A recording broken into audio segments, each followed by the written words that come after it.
의도가 뭐죠? 왜 갖다 놓는다는 거야? 감출 생각도 없었어.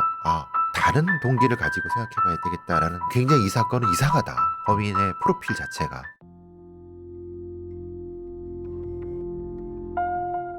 (2013년 5월) 초 경북 의성군에 있는 경찰서로 한 통의 신고 전화가 접수됐습니다.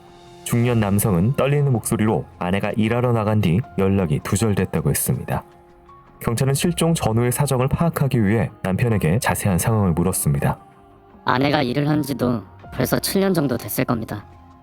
제가 공무원인데 두 아이가 대학에 들어가면서부터 경제적으로 쪼들리기 시작했거든요. 그때부터 아내도 아이들 뒷바라지를 위해서 생활전선에 뛰어든 거고요. 제 아내 갑자기 사라질 사람이 아닙니다. 남편의 진술대로 사라진 아내 김 씨와 남편 사이에는 두 딸과 한 명의 아들이 있었습니다. 그중에 큰딸은 카이스트 대학원에 재학 중이었고 막내 아들은 포스텍 3학년에 재학 중이었던 것. 부족한 생활비 탓에 아내 김 씨가 일터로 뛰어들었다는 남편의 진술은 사실로 확인되었습니다. 그렇다면 아내 김 씨는 갑자기 왜 어디로 사라진 것일까? 아내가 사라졌기 때문에 처음엔 남편을 의심했습니다. 하지만 주변 탐문 수색 결과 남편은 성실한 직장인이자 자상한 남편, 아버지였다는 평가가 다수였어요. 경제적으로 풍족하진 못했어도 단란하고 화목한 가정이었다는 목격담도 여럿 있었고요. 얼마 전까지 남들의 부러움을 살 만큼 행복한 가정을 꾸려왔던 김 씨의 가족. 경찰은 사라진 김 씨를 찾기 위해 그의 거주지부터 일터 인근까지 대대적인 수색에 나섰습니다. 하지만 흔적도 없이 사라진 아내 김 씨. 혹시 그녀에게 나쁜 일이라도 생긴 건 아닐까? 시간이 지날수록 불안감이 커지던 그때 경찰서로 또 다른 신고 전화가 들어왔습니다. 내가 지금 밭으로 일하러 가는 길인데 여기 시체가 있는 것 같아요. 얼른 와보셔야 할 것 같아요.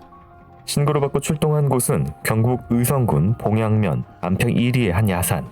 움푹한 바닥에 놓여있던 시신은 상하이가 모두 벗겨진 채 참나무 잎으로 덮여 있었습니다. 신원을 확인해보자 경찰이 찾던 아내 김 씨였습니다. 남편이 경찰에 실종 신고를 접수한 지 열흘이 지난 2013년 5월 18일 오전 9시 30분경 아내 김 씨는 싸늘한 시체로 가족들의 품에 돌아온 것입니다.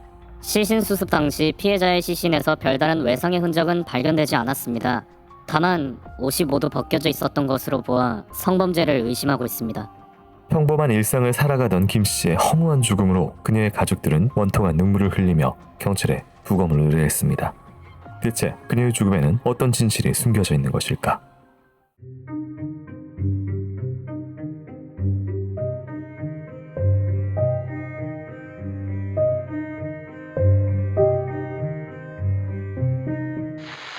이곳은 크라임, 저는 진행과 연출을 맡고 있는 김PD입니다. 여러분 반갑습니다. 날카롭고 정확한 분석으로 대한민국의 정의를 세우고 계시는 배상훈 프로파일러님 모십니다. 예, 안녕하세요. 배성입니다. 반갑습니다. 네, 반갑습니다. 크라임은 내게 꼭 필요한 보험만 남겨주는 보험 솔루션 보험장터와 함께합니다. 오늘 준비한 사건은 2013년 5월 경북 의성군에서 발생한 사건입니다. 당시 52세였던 여성 김 씨가 야산에서 알몸으로 발견된 사건입니다. 발견 당시의 모습, 장소, 상흔 이런 것들을 전체적으로 봤을 때 어떻게 스케치를 할 수 있을까요? 안타깝죠. 옷이 다 없는 상태에서 나뭇잎으로 이게 덮여 있는 상태라서 왜 이렇게 났을까? 이게 보통 성범죄라고 하면은 굳이 이렇게까지? 그래서 이게 도대체 뭘 의미할까? 사실 굉장히 고민스러운 사건 중에 하나였었습니다. 그럼 야산에서 강간한 후에 살해를 했다는 거야? 아니면 살해한 후에 시체를 가지고 와서 강간을 했다는 거야. 너무 이상하다는 게 뭐냐면 시신에 다른 특별한 그런 것이 없어요. 네. 그러면은 옷은 어디 있어? 그리고 어디서 성범죄가 이루어진 거야? 이런 것들이 설명이 돼야 되는 부분이에요. 예전에 김혜선 사건이라는 사건이 있었는데 그 경우도 실제로는 훼손이 있었는데 그건 훼손을 하려고 바깥에 일종의 전시를 한 건데 이거는 그것도 아니에요. 그래서 이게 도대체 어떤 사건인가? 라고 하는 부분에서 굉장히 의문이 나왔던 사건입니다. 네. 지금 이분 같은 경우에는 산인데 땅을 파서 묻은 건 아니고 그렇다고 위에 그냥 던져놓은 것도 아니고 또 덮어놨고 약간 파인데 네. 그냥 놓은 다음에 나뭇잎을 캤어요. 근데 이게 뭐죠?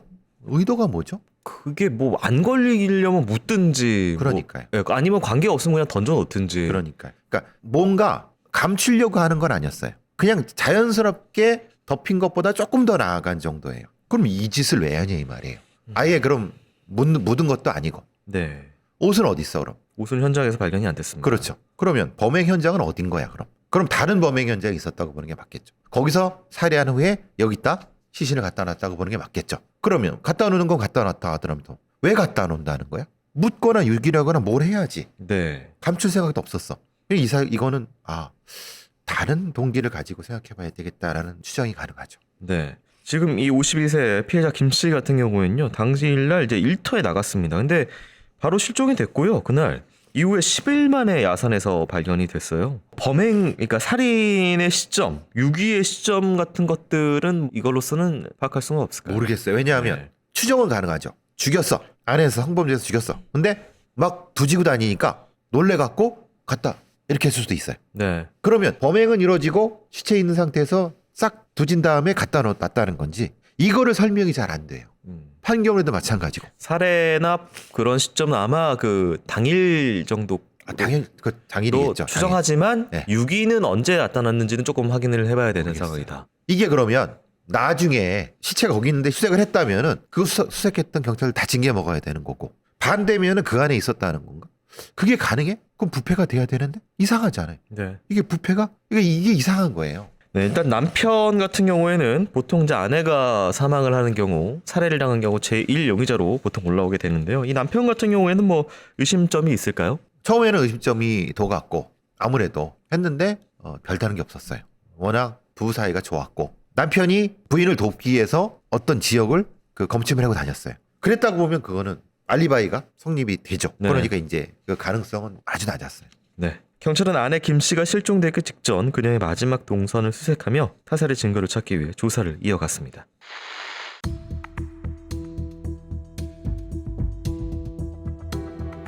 숨진 아내 김 씨의 직업은 수도 검침원으로 그녀의 업무는 생각보다 고된 일이었습니다.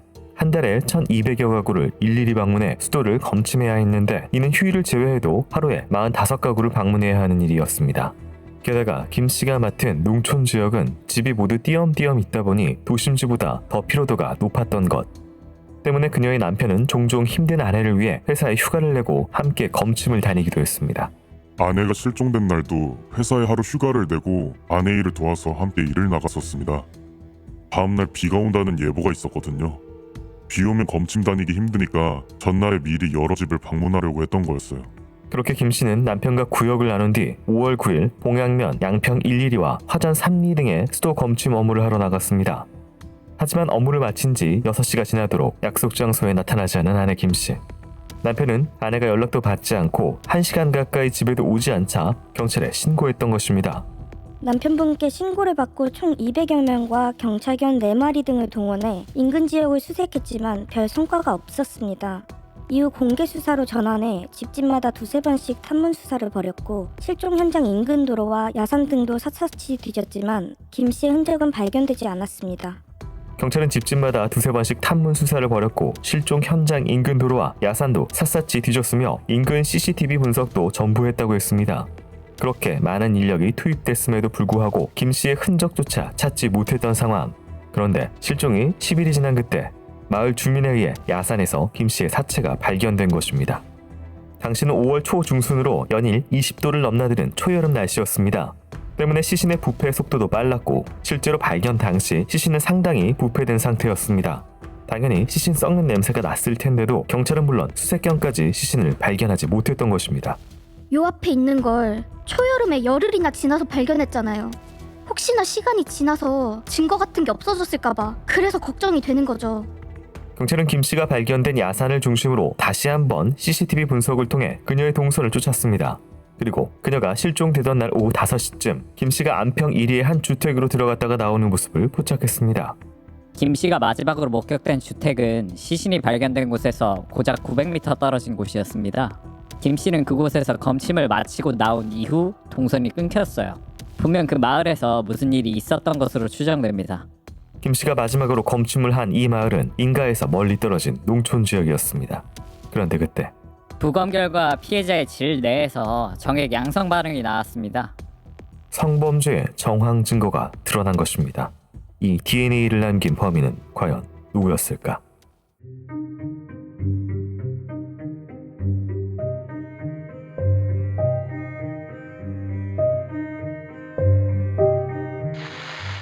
김씨 시신이 발견된 곳이 처음에 이제 경찰 수색 범위에 포함된 곳이었다. 근데 이제 당시에는 이거를 발견을 못했네요.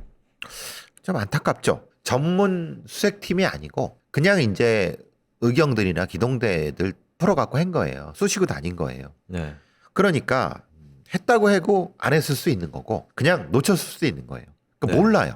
일일이 다 잡아다가 물어봐야 되는데 그 누군가 징계를 받기 때문에 그렇게 안 하거든요. 네. 그러니까 분명한 것은 경찰이 실수를 한 건 맞아요. 근데 그 실수가 범인이 경찰의 움직임을 보고한 건지 이게 정확히 좀 봐야 돼요. 그게 왜냐하면 범인의 지능의 정도, 네. 고의성의 정도, 계획성의 정도가 드러나는 거거든요. 네. 경찰의 움직임을 보고 뭔가 유리가 그랬다면 이거는 아주 고의적이고 계획적이죠. 그 제주도에서 있었던 사건 중에 하나가 시신을 이제 집에 창고 같은 데 뒤에 두고 있다가 경찰이 탐문 한번 오고 간 다음에 안 되겠다 해가지고 이제 밖에다가 묻어야겠다 나오다가 이제 나중에 이제 검거가 된 그런 사건도 있었던 걸로 알고 있는데 그건 그러니까 유기 시점은 봐야 되네요. 그런 거를 전반적으로. 부패의 정도, 네. 강직의 정도 이런 것도 다 봐야죠. 비예보로 당일 같은 경우에는 예정이 없던 일정도 소화를 하고 남편하고 같이 갔다가 나눠진 다음에 그 다음에 만나기로 하고 없어졌어요. 이런 것들을 통해서 뭘 할 수가 있을까요? 이 사람의 직업이 검침원이잖아요. 네. 그러면 보통 웬만 다 알아요. 그리고 그분들은 주민들이 네. 문을 잠궈놓고 가시는 경우도 있어요. 미리 좀 통보하는 경우도 있죠. 내가 몇 시에 옵니다. 네. 근데 그 돌발적으로 거길 가게 됐어요. 원래 안 와야 돼. 이 돌아가신 분은. 네. 그렇게 우발적인로 뭔가 벌어졌을 수 있죠. 음. 갑자기 왔네? 뭔가 하다가 걸려갖고 당황해서 뭔가 범행이 일었을 수도 있죠. 네. 그리고 또 이것도 관련된 내용이긴 한데 수색에 관련된 부패가 좀 날씨가 5월이어서 좀 됐었다. 상당히 냄새가 났었다라고 얘기가 있어요. 그렇죠. 그러니까 뭐 사람은 뭐 놓쳐도 거리도 안 먼데 경찰견이 놓쳤을까요? 아니면 경찰견이 그 코스로 안 갔을까요? 예. 당시에도 굉장히 의문이었어요. 도대체 수색을 했다고 하는 건데 경찰견은 푼 거야 만 거야? 민가에서 100m가 안 되는 데에 덮여 있었어요. 네. 제 기억으로는 90m, 70m밖에 안 돼요. 직선거리로. 네. 걔가 그걸 못 맡아요? 그럼 안 했다는 거잖아요. 그리고 만약에 같은 거를 집안에 있었다고 보세요. 네. 시신이. 그럼 걔가 돌아다니잖아요. 네. 가구를 못 맡아요? 아무리 걔가? 아니죠. 이상하네요. 이상하죠. 그러니까 이거는 저는 그래서 그때 그런 얘기를 한 거죠. 경찰들 이거 감찰을 해봐야 된다. 실제로 수색을 한 거냐? 어디를 한 거냐? 이거 어쨌든 밝혀야 된다. 이게 경찰의 신뢰가 문제인데. 네네. 또 한 가지 질 내에서 정액 양성 반응이 나옵니다. 그 피해자의 직업도 이제 아무래도 집 안으로 좀 들어가서 검침을 하게 되는 경우 이런 것들이 있어서 어떻게 봐야 될까요? 집 안보다는 시골이니까 네. 담장 안으로 들어가야 되죠. 그러니까 담장 밖에 수도 계량기가 있는 데도 있지만 보통 담장 안에서 들어가서 이제 보통 다 수기로 하거든요. 네. 그런 상태에서 만약에 성범죄자가 있었다라고 하면 취약하죠. 혼자밖에 없는데 여성 혼자 검침원이고 네. 일하러 간 사람들이 주변에 사람도 없고 범인밖에 없다. 그럼 굉장히 위험하죠. 그런데 성범죄일 가능성이 분명히 있어요. 근데 다른 어떤 몸에 폭행이나 폭력 부분이 많이 없었어요. 거의 네. 없었거나. 물론 이 끈적 이런 건 있어요. 그러면은 뭘까? 범인이 살해 이후의 시간인가요? 그럼? 그랬을 수 있다는 생각이 들어요. 제가 계속 말씀드리는 건 네. 이게 좀 이상하다. 질내에 정의 양성 반응이 났다는 것 자체가 이게 좀 이상하다. 보통 이런 경우는 질 바깥에라도 연어 묻는 경우가 많은데 강간 경우는. 그래서 굉장히 이 사건은 이상하다. 범인의 프로필 자체가. 네. 자, 경찰은 마지막 검침을 하고 있던 곳을 중심으로 용의자를 찾아 나섰는데요. 이후 수사 상황 살펴보도록 하겠습니다.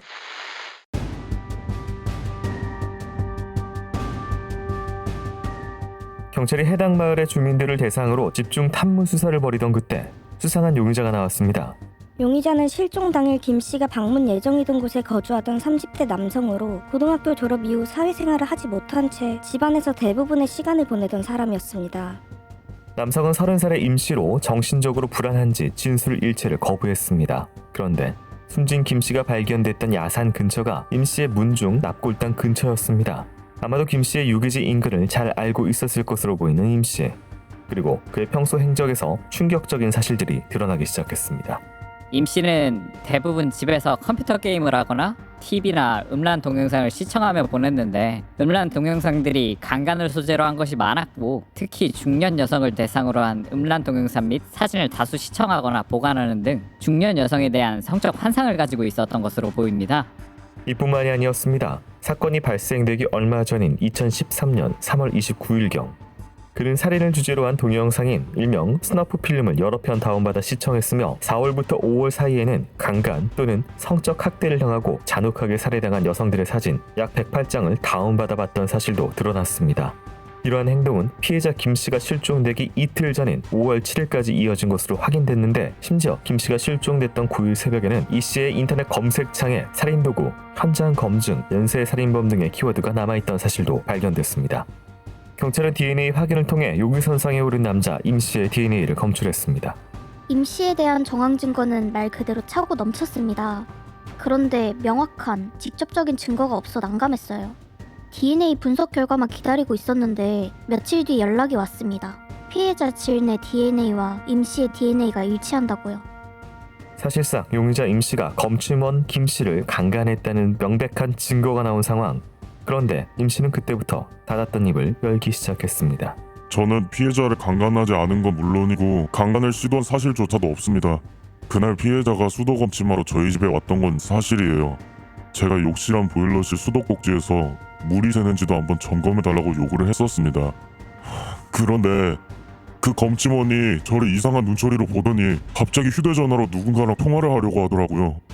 임씨는 검침원이 한동안 이발과 면도를 하지 않은 자신을 수상한 사람으로 여기고 신고하려는 것이라 오인했고 이를 막기 위해 순간적으로 김씨의 팔을 잡아당겼다고 했습니다. 그때 그녀가 욕실 안으로 들어오며 넘어졌고 이어 고함을 지르자 너무 당황한 나머지 양손으로 김씨의 목을 졸랐다고 주장한 것. 김씨가 살해한 것은 맞으나 고의가 아니었고 강간 사실은 더욱 없었다는 임씨. 과연 사실일까? 글쎄요. 임씨에게 피해자 몸에서 나온 DNA에 대해 물었을 때 임씨는 피해자를 살해한 후 그 사체를 욕실 옆 작은 방으로 옮겼고 사체를 옆에 둔 채 그곳에서 음란 동영상을 시청했다고 했습니다. 이후 증거물을 인멸하기 위해 피해자 옷을 벗기다가 성적 충동을 느꼈고 그 자리에서 자위한 후 손에 자신의 정액을 묻혀 피해자 음부에 넣었다고도 진술했고요. 도무지 납득하기 어려운 용의자의 주장. 과연 임씨는 어떤 진실을 숨기고 있는 것일까?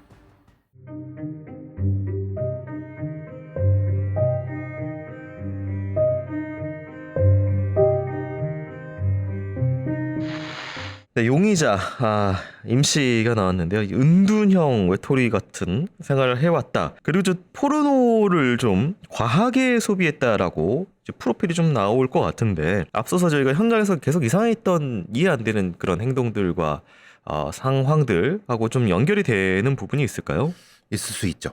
은둔형 외톨이가 모두 범죄자는 아니지만 오랫동안 여기서 이런 형태의 심리적인 일탈적인 범죄적 축적을 해왔다고 보면은 충분히 가능하죠. 왜냐하면 제가 돌발 상황이라고 한 건 말씀드린 건 원래 이 피해자분은 가지 않아야 되는데 네. 그러니까 그러면 범인은 사람이 오는 걸 피해 다니고 있었는데 갑작스럽게 노출된 상태라고 하면은 이 범인에 의한 범죄가 충분히 가능하죠. 이게 지금 뭐 장르가 좀 중요해 보여서 중년 여성을 대상으로 강간을 하는 장르라고 해야 될까? 이런 포르노들을 보고 그 다음에 또 심지어 스너프 필름은 일반적으로는 뭐 거의 유통이 안 되는 걸로 알고 있는데 스너프 필름을 모아서 보고 있다. 뭐 이런 이야기들이 있어요. 2013년에 네. 그런 필름들을 하는 어떤 범죄적인 그런 중독자들이 있었죠. 그 중에 하나인 것 같아요. 그러니까 시체 강간, 네. 네크로필리아, 노인 강간, 노인 성애 네. 이런 쪽에 가까운. 이 사람은 이제 30살이고 피해자가 52세였단 말이에요. 그렇죠. 중년 여성이었단 말이에요. 이 연결은 좀 되는 부분처럼 보여서 강호승도 네. 강호승의 피해자의 대부분의 연령이 40대 50대입니다. 그러니까 범죄적인 도착적인 성범죄자들이 혹은 그와 유사한 범죄자들이 젊은 여성을 노린다고 하는 건 큰 착각입니다. 이자도 네. 이 범인도 그랬을 수 있어요. 소위 말하는 시체 성애, 아니 노인 성애, 뭐 그게 스너필름부터 나타나죠. 네. 그걸 통해서 그쪽으로 범죄적 각성이 일어날 수 있어요. 네. 저희가 뭐 과거 많은 그 연쇄살인 혹은 다른 살인 같은 경우를 봐도 자신의 그 선산에 유기를 한다든지 아니면 선산에 방문을 한다든지 이 사람 같은 경우에는 지금 유기지 인근이 문중 낙골당 근처예요 또. 이런 부분은 뭐 어떻게 봐야 될까요?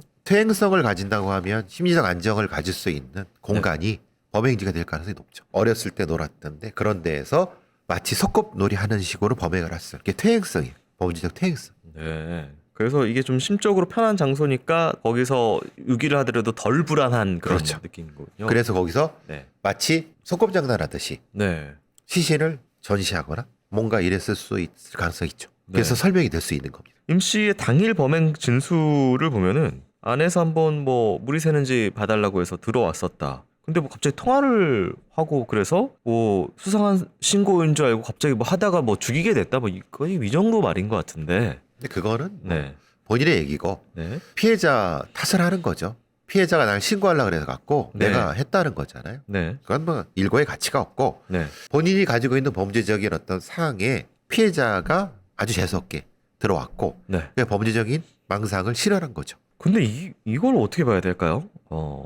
시체를 두고 음란 동영상을 보다가 자위를 해서 정액을 그 안에 넣었다라는 거. 그거는 뭐 본인 얘기고 네, 네. 강간 살인을 회피하기 위해서 어떻게 우발적으로 죽였는데 네. 시체를 대해서 뭔가 했다. 강간 살인에 대한 거를 폭행치사라든가 사체 오욕죄 정도로 낮추는 거죠. 그럼 이건 본인이 그 정도의 지능과 판단력이 있다라고. 있을 수 있어요.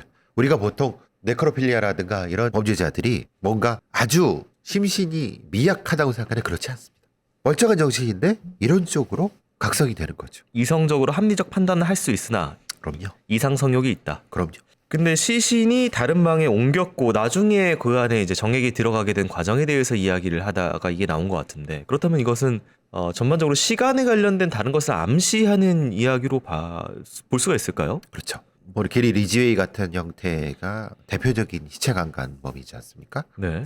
근데 정신이 멀쩡해요. 게리 아주 리지웨이. 아주 그린리버 킬러. 네. 아주 말짱해요. 반복적으로 성적인 공격을 했을 수 있어요. 처음에, 그 다음에 네. 몇 번이고. 그러니까 마치 인형이 하나 생겼고 죽은 예. 인형놀이를 했을 수 있어요. 그것을 무슨 섹스돌처럼 계속해서 그렇죠. 네. 반복적으로 이용했다. 예. 근데 2013년도에 이걸 해석할 수 있는 국내의 범죄 전문가들이 거의 없었어요. 네.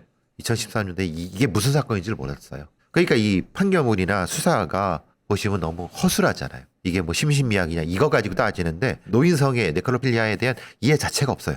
이해가 그렇게 분석되지도 않았어요. 그렇다면 저희가 계속해서 뭔가 이상했던 유기 시점도 계속해서 집에다가 두고 성적인 대상으로 이용을 하다가 좁혀오니까 나중에 좀 유기를 했을 가능성도 있는. 그렇죠. 그리고 아마 시체를 닦았을 수 있어요. 물로. 네. 물로 닦고. 그래서 상처나 이런 것이 잘 드러나지 않았을 수 있고 거기 갖다 버린 이유도 그런 거죠. 버리러 온 게 아니라 그냥 숨바꼭질, 술래잡기 놀이 했을 수도 있어요. 그거는 이제 임씨의 내면으로 좀 들어가서 좀 살펴봐야 될 부분이겠네요. 네. 예, 그렇죠. 임씨의 가학적인 성적 취향, 사건 당일에 무슨 일이 있었는지 수사 상황 살펴보도록 하겠습니다.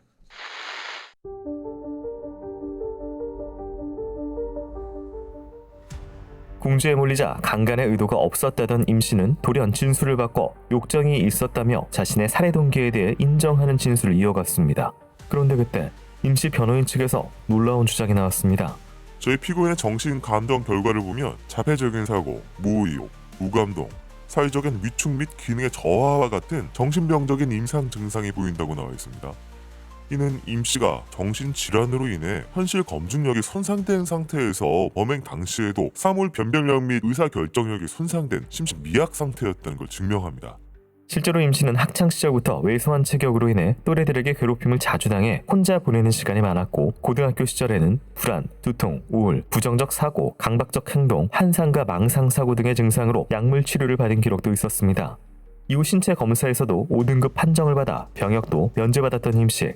임씨는 이후 스스로 증상이 호전되었다고 생각해 약물 치료를 중단했고 잠시 정상적인 사회활동을 하기도 했지만 2006년경부터 다시 외출을 삼가고 가족들과 단절된 채 집에서만 지내는 등 고립된 생활을 해왔습니다. 임씨의 가족들은 그때부터 그의 증상이 더욱 악화되었으며 범행 1년 전인 2012년 겨울 무렵부터는 수일간 머리를 감지 않거나 아직 추운 날씨에도 보일러를 틀지 않는 등 정상적인 상태가 아니었다고 덧붙였습니다. 임씨가 기존 우울증과 대인기피증, 조현병이 치료되지 않은 상태에서 장시간 타인과 격리된 은둔생활로 인해 그 증상이 악화되었고, 이번 범행 당시에도 음란 동영상과 잔혹한 성범죄 사진 등에 몰두한 나머지 의사를 결정한 능력이 미비한 상태였다고 주장한 것입니다.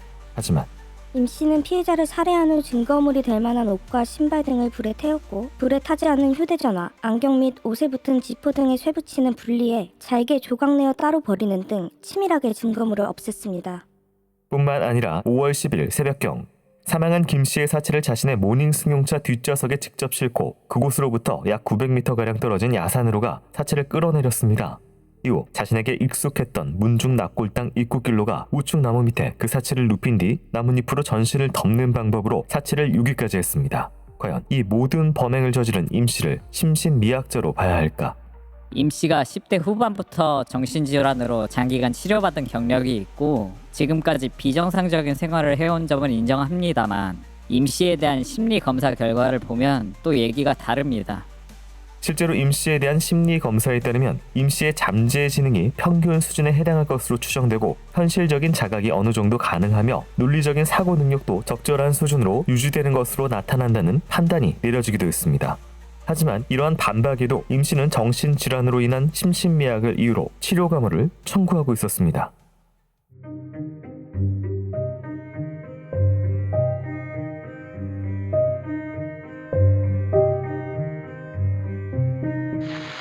임씨 측 변호인은 심신미약 전체적으로 어쨌든 심신미약 주장을 위해서 자폐, 조현병 등 여러 가지 이야기들을 하는데요. 온갖 다 갖다 붙였죠. 네, 자폐하고 조현병 서로 상반되는 것 다 갖다 붙였어요. 네.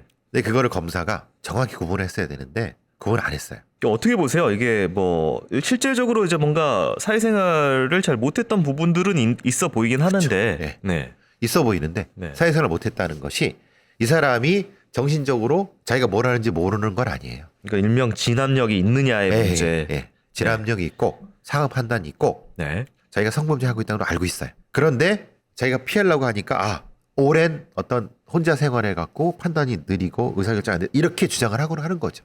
가족들 같은 경우에는 이제 범행 1년 전에 2012년부터 더욱 악화됐다라고 진술을 했어요. 증상이 악화될 수도 있죠. 네. 그 증상이라는 게 무슨 증상인지가 중요하죠. 막 환상을 보고 망상을 보고 막 이런 건지 정확히 뭐가 악화됐는지가 중요해요. 접수 관련된 기록을 보면은 이 범행 연도인 2013년 1월 8일경 한 병원에 외료 진료 접수를 했다가 이 피고가 치료를 완강하게 거부해서 접수를 취소했다. 그리고 이제 3월경부터는 가족과 떨어져서 집에서 혼자서 살면서 온종일 이렇게 TV랑 포르노 시청을 하면서 게임하면서 생활해왔다라는 기록은 있네요. 그러면은 무슨 치료를 받아야 돼요? 그 병 진단이 정확하게 뭔지에 따라서 좀 그러니까요. 다를 것 같은데요. 진단이 안 된 거예요. 네, 그냥 혼자 살고 이러니까 이상하니까 정신병원에 넣으려고 그런 거예요. 네. 그러니까 정확히 판단도 안 하고 그냥 이상하다라고만 본인 주장만 받아들인 거예요. 왜? 청소년기에 불허했고 그렇다고 해서 희귀꼬머리가 된다? 글쎄요. 연결이 잘 안 돼요. 근데 이제 이 반대로 이제 검찰 측에서 주장하는 바는 증거물이 될 만한 옷, 신발 등 다 불태우고 안경 지퍼 잘게 조각 내고 따로 버리고 치밀하게 증거 인멸을 위해서 한 행동들을 봤을 때 얘는 다 알고 있고 이게 걸리는 거 잘못된 거 다 알고 하는 행동 아니냐 이거거든요. 그럼요. 범죄적 지능이 확실히 높죠. 네. 알고 있어요. 자기가 뭐 하는지. 그러니까 심신미약은 아닌 거예요. 다만 사회성이 낮은 거죠. 사회생활 안 했으니까. 사회성이 낮다고 해서 심신미약이란 건 아니에요. 네. 그걸 구분 안 한 거예요. 네, 재판 결과 살펴보기 전에요. 저희 전하는 말씀 좀 듣고 오도록 하겠습니다. 와, 왜? 무슨 일 벌어졌나? 이게 되네요. 저희 방송 보시고 보험 상태로 상담하신 분이 기존 보험료 39만 원 정도에서 20만 원 정도 줄여서 19만 원 내시면서도 보장 항목이 넣으셨다네요. 김 PD, 자네를 보면 항상 이런 생각이 들어. 무슨 생각이요? 이 인간 싹 패구나. 인간에 대한 믿음이 없구나. 무슨 소리 하시는 거예요? 김 PD, 우리 광고주야. 믿어야지. 이게 실제 사례라고. 심지어 그분은 기존에 중증 질환인 뇌출혈, 급성 심근경색만 보장되다가 보장 항목이 경증 질환인 뇌동맥류와 협심증까지 보장을 확대받았다고. 와, 보험료가 줄면서 보장까지 늘었다고요? 1대1 상담을 통해서 보험료는 팍팍 줄이고 보장은 쫙쫙 늘려준다고. 번호가 뭐죠? 1544-5788. 자세한 건 더보기 눌러보라고. 더보기 눌러서 보험장터 링크 클릭하거나 카톡 아이디 JK6003 검색해도 되는군요. 근데 진짜 이렇게 믿음이 부족한 자네는 역시 쇼팽. 믿는다고요. 광고주님 믿는다고요. 미래를 위한 안전장치 보험장터. 보험은 보험 전문가와 상의해보세요. 피고인은 현재 33세 미혼자로서 왜소한 체격으로 인해 청소년기를 상당히 불우하게 보냈음에도 불구하고 지금까지 어떠한 형사처분도 받은 전력이 없는 사람이다. 또한 미리 범행 도구를 준비하지 아니하였고 살인 범행이 칼이나 둔기 등 흉기를 사용하여 신체의 급소 등을 수십 차례 찌르거나 가격하는 등 잔혹한 범행으로 이루어진 것이 아닌 점, 피고인의 성격이나 생활태도, 범행 전력 등에 비추어 보면 이 사건 살인 범행은 원래부터 피고인에게 내재된 폭력성이나 악성이 발현된 것이라기보다는 장기간에 걸쳐서 악화된 우울증 등 정신질환과 스너프 무비 등 가학적이고 변태적인 음란 동영상 시청으로 인해 증폭된 성적 욕망에 기인한 것으로 보인다. 위와 같은 사정 등에 종합하면 피고인이 장기간 복역을 마친 후에도 살인범죄를 범할 상당한 개연성이 있다고 단정하긴 부족하고 달리 이를 인정할 만한 증거가 없다라고 하면서 징역 20년이 확정 유지가 됩니다. 위치 추적 전자장치 부착 명령 처분은 기각이 됩니다. 너무 이상하죠. 네. 살인으로 칼로 찔러야지 잔인한 건가요? 어떤 그 선입관이 있네요. 입증해야 될 검사나 수사관들이 전혀 모르는 거예요. 2013년도인데도. 그러니까 저는 그리고 범죄 심리에서는 맨손으로 목을 졸라서 액살하고 이게 더 잔인한 겁니다. 오래 고통받고 죽이는 거잖아요. 그러니까 지금 고통받아서 죽어가고 있는 걸 내 손으로 계속 느끼면서 그렇죠. 예. 수분간 계속 하고 있어야 되니까. 판사는 뭐라고 하냐면 네. 둔기나 칼을 써야 잔혹하다는 거예요. 그건 자기 시각이지. 고통받는 사람의 시각이 아니에요. 또 그 다음은 더 이상해요. 뭐냐? 범죄라는 것이 내재적 폭력의 악성이 있으면은 더 나쁜 거고 뭔가 외래적 요인에 의해서 한 거는 그 다음 겁니까? 왜 이런 생각을 하는지 모르겠어요. 이 사람은 원래는 착한 사람인데 스너필름을 보는 외부적 요인에 의해서 나쁜 사람이 됐다는 거잖아요. 저는 그게 굉장히 이상하게 생각이 되는 게 그렇죠. 스너프 필름을 보면은 이렇게 될 수가 있어서 그러니까 이 탓이라는 거잖아요. 그렇죠. 스너프 필름 탓. 스너필 탓이죠. 네. 이라는 거예요. 아니 이런 무지한 판결이 어디 있습니까? 어떻게 이런 판결을 내내는지. 그 강간 장르물을 보는 것 때문에 얘가 이렇게 강간을 했다. 그 살인을 얘기잖아요. 하고. 그런 거죠. 네. 아니 이런 판결이 2013년도에 대한민국에서 벌어졌다는 게 저는 너무 이해가 안 돼요. 그럼 모든 범죄자는 면죄부를 갖는 거네요. 그렇죠. 모든 범죄자는 죄가 없죠. 다 텔레비전 방송 사장들이 네. 죄가 있는 거죠. 과거 이거랑 저 비슷하게 느껴졌던 게 한창 그 친구 영화가 나왔을 때 네. 친구를 뭐 5번 봤다. 그 친구를 찔렀다. 친구 때문이다. 그렇죠. 영화. 네. 네. 그거잖아요. 전혀 범죄에 대한 심리나 범죄 이론이나 이런 것들이 전혀 무지한 이런 네. 어리석은 판단을 해버려 갖고 그러면 재범 가능성이 없다는 거예요. 이 사람 워낙 착한 사람이니까. 이것만 안 보게 하면은 네. 재범 안 된다는 거예요.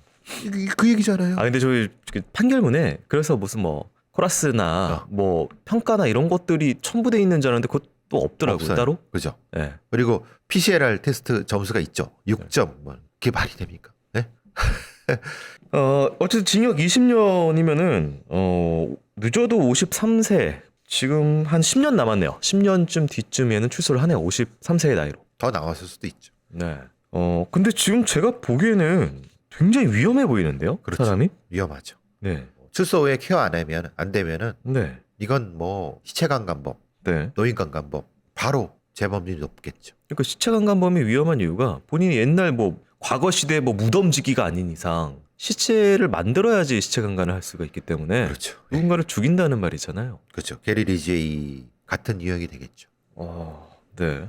그리고 지금 또 굉장히 안타까운 부분이 이 어머님 피해자 같은 피해자, 경우에는 이제 가족들 키우기 위해서 이제 학비도 네. 많이 들고 힘드니까 한 푼이라도 보태기 위해서 나가서 이 일을 시작하셨고 당일날 심지어 남편이랑 같이 힘드니까 나눠서 남편분은 또 도와주고 있는 상황에서 잠깐 분리돼서 일을 하다가 이게 일이 이렇게 된 거라서 그러면 이제 이렇게 혼자 근무하는 여성 근로자, 노동자들에 대한 보호 대책이 있느냐? 그 뒤에 이제 도시가스 검침원들에 대한 보호 대책도 나오고 그랬어요. 한참 뒤에. 근데 지금도 되게 말 많이 나오잖아요. 검침원들 예, 예, 성 피해. 그렇죠.